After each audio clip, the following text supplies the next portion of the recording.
The videos are all over social media with trial footage and photos of Lyle and Eric Menendez set to music. There are thousands of these accounts created by people from all over the world, some as young as 12. They call themselves the Menendez Defenders and Guardians. Joseph Lyle Menendez, Eric Galen Menendez. The defenders are writing letters to Governor Newsom and LA County DA George Gascon, explaining they've studied the Beverly Hills murder case and they believe the justice system got it wrong. They didn't kill their parents for money. They were in fear of their lives. They just wanted the abuse to stop. Menendez Defenders and Guardians are asking you, the public, to re-examine the case and push for clemency for the Menendez brothers. What's the problem? What's the problem? Someone killed my parents. Pardon me? Someone killed my parents. It was August 20th, 1989. The shotgun murders of Jose and Kitty Menendez in their Beverly Hills mansion Were they shot? Yes. They were shot? Yes. Shocked the world. It was Lyle Menendez who called 911, hysterically crying and saying his parents had been killed. He came home and found who shot. At first, there was speculation the mob had committed the brutal slayings. But soon, a true picture emerged, revealing the real killers were the victims' two sons, Lyle and Eric Menendez.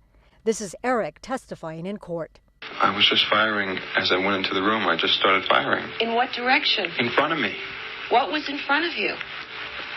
My parents. Eric Menendez told me that he would have given his life for his father's life. Robert Rand is the author of the Menendez murders. Rand interviewed the brothers 2 months after the murder of their parents and months before they became the prime suspects. Eric and Lyle Menendez came bouncing in the front door wearing tennis whites. They were tan, they were laughing, and that was the moment when I met the Menendez brothers. Rand says the brothers told loving stories of their parents. Eric specifically said, and he told me that he wished he had been home. If he had been home, he said he would have tried to do something to stop the killers. But they were lying to you. Yes, they were lying to me. They lied to me, they lied to the police, they lied to their family. Lyle and Eric were charged with the murder of their parents. Prosecutors said they were motivated by greed. But during emotional testimony, the brothers said they killed their parents because they feared for their lives after years of sexual and emotional abuse. He raped me. Did you cry? Yes. Did you bleed? Yes. Were you scared? Very. Did you ask him not to? Yes. How did you ask him not to? I just told him, I don't.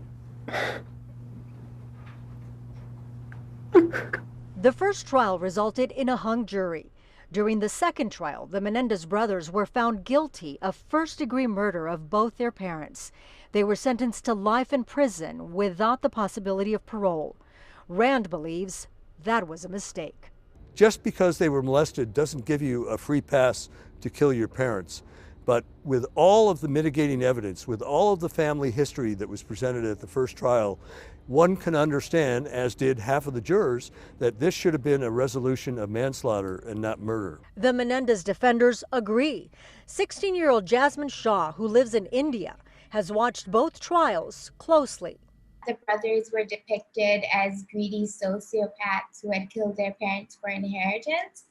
But then when I watched the trial, it was so hard to ignore the fact that there were all these other things going on in that family, and there was so much corroboration of the abuse. Robert Rand, who has reported on the Menendez brothers for more than 30 years, is hoping Lyle and Eric will get a new trial based on new evidence that includes this letter sent by Eric to his cousin, allegedly 8 months before the murders.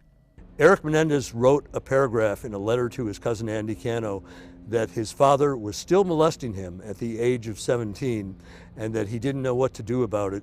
And he said in this letter that he was afraid every night when he heard his father coming down the hallway. I just want people to see that it's like not fair. The Menendez Defenders say they will continue producing their TikTok and Instagram videos until their voices are heard.